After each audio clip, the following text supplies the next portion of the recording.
Hi, my name is Allison Cagle, and I'm doing my presentation on response to intervention. Response to intervention allows a student more time in a smaller group setting to receive instruction and grasp a concept. If this proves not to be effective, there is more data to send with the student to the CSE, or special education referral, to also make that process more effective for the student. The most important part of a person's life is their early childhood years. During these years, it is important to help the child succeed in the best way possible. We, as teachers, need to make sure every child is helped according to their way of learning.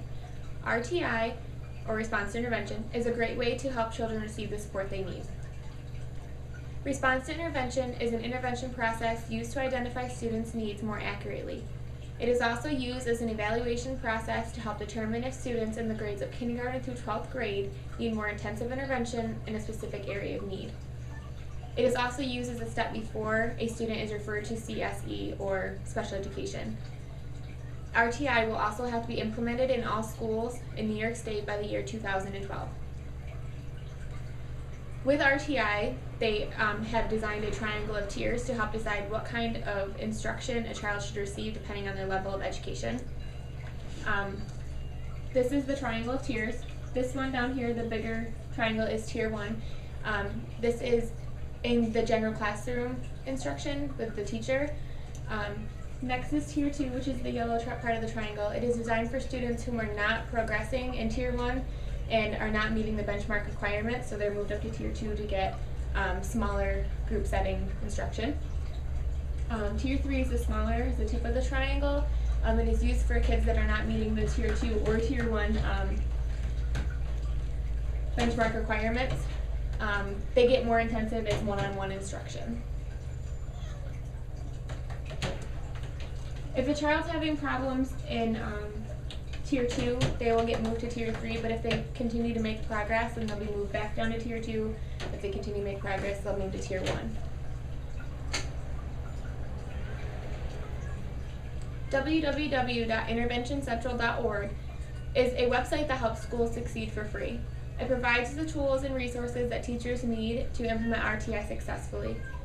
There are academic and behavioral resources that teachers can use and school districts can use to ensure the best possible way to instruct all the children.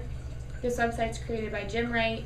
He lives in upstate New York. He's an administrator and a psychologist, and he created the website so that high-quality resources could be available at no cost. The 5 big ideas are a set of research-based, strategic, and measurable goals to guide the instruction, learning, and assessment of children.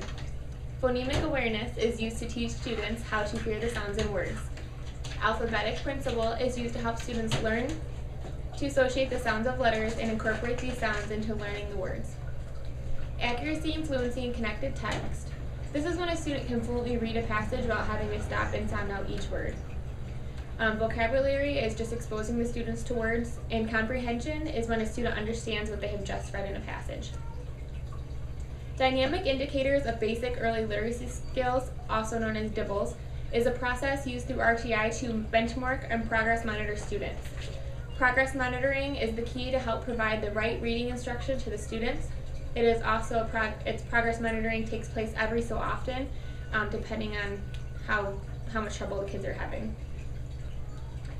At-risk students, if a child's at low risk, they need to be progress monitored or DIBELed 3 times a year.